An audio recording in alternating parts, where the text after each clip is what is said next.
बोलिए विष्णु भगवान लक्ष्मी माता की जय। मैं आप सभी को ये बताना चाहती हूँ कि हमारे 2 चैनल और भी हैं, मधुर भजन और आरती के लिए, मन राखिए और डेली जनरल नॉलेज के क्वेश्चंस के लिए लर्निंग बाय डूइंग। इन दोनों के लिंक डिस्क्रिप्शन बॉक्स में दे दिए हैं, एक बार आप जाकर देखिएगा जरूर। आज हम माघ मास महात्म अध्याय 10 का गुणगान करते हैं। अगर आपको अच्छा लगे तो लाइक, शेयर, सब्सक्राइब जरूर कीजिएगा। यमदूत कहने लगे कि हे वैश्य, एक बार भी गंगा जी में स्नान करने से मनुष्य सब पापों से छूटकर अत्यंत शुद्ध हो जाता है। जो गंगा जी को दूसरे तीर्थों के समान समझता है वह अवश्य नरक में जाता है। भगवान के चरणों से उत्पन्न हुई गंगा जी की पवित्र जल को श्री शिव जी अपने मस्तक में धारण करते हैं। वह ब्रह्मा जो सदैव रहित, प्रकृति से अलग और निर्गुण है, ब्रह्मांड में उसकी समानता किससे हो सकती है। गंगा जी का नाम हजारों योजन दूर से ही लेने वाला नरक में नहीं जाता। इसलिए मनुष्य को अश्वमेव गंगा जी में स्नान करना चाहिए। हे वैश्य, जो ब्राह्मण दान लेने का अधिकारी होकर भी दान नहीं लेता, वह आकाश के नक्षत्रों में चंद्रमा के समान है। जो कीचड़ से गौ को निकालता है, जो रोगी की रक्षा करता है, या जो गौशाला में मरते हैं, वह आकाश से तारागण होते हैं।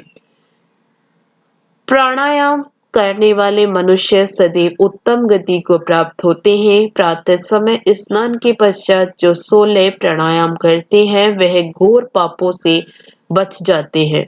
जो पराई स्त्री को माता समान मानते हैं वह यम की यातना को नहीं भोगते।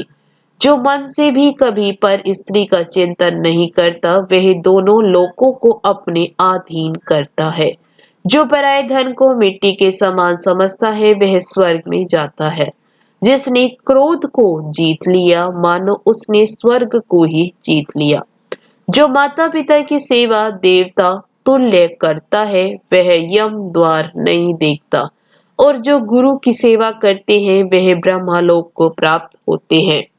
शील की रक्षा करने वाले स्त्री धन है, सील भंग करने वाले यमलोक जाती है। जो वेदों और शास्त्रों को पढ़ते हैं या पुराणों और संहिता पढ़ते और सुनते हैं, तथा जो स्मृति का व्याख्यान और धर्म शास्त्र समझते हैं, या जो वेदांत में लीन रहते हैं, वह पाप रहित होकर ब्रह्मलोक को प्राप्त होते हैं। जो अज्ञानियों को वेद शास्त्र का ज्ञान देते हैं वे देवताओं से भी पूजित होते हैं। यमदूत ने कहा कि हे वैश्य श्रेष्ठ यमराज ने हमको वही आज्ञा दे रखी है कि तुम किसी वैष्णव को मेरे पास मत लाओ।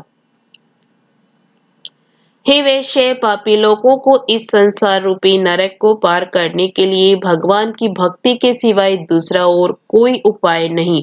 भगवान की भक्ति न करने वाला मनुष्य चांडाल के समान समझना चाहिए। भगवान के भक्त अपने माता और पिता दोनों के कुलों को तार देते हैं और उनको नरक में नहीं रहने देते, और जो मनुष्य वैष्णव का भोजन करते हैं वे भी भगवान की कृपा से श्रेष्ठ गति को प्राप्त होते हैं। बुद्धिमान को सदैव वैष्णव का अन्न खाना चाहिए। इससे बुद्धि पवित्र होकर मनुष्य पाप नहीं करता। गोविंदाय नमः इस मंत्र का जाप करता हुआ जो मनुष्य मृत्यु को प्राप्त होता है वह परम धाम को प्राप्त होता है, इसमें कोई संदेह नहीं है। जो ओम नमः भगवते वासुदेवाय इस द्वादक्षार मंत्र या ओम नमो नारायण इस अष्टाक्षर मंत्र का जाप करता है उसके ब्रह्मा इत्यादि बड़े बड़े पाप नाश हो जाते हैं। इसके साथ ही 10वां अध्याय समाप्त हुआ।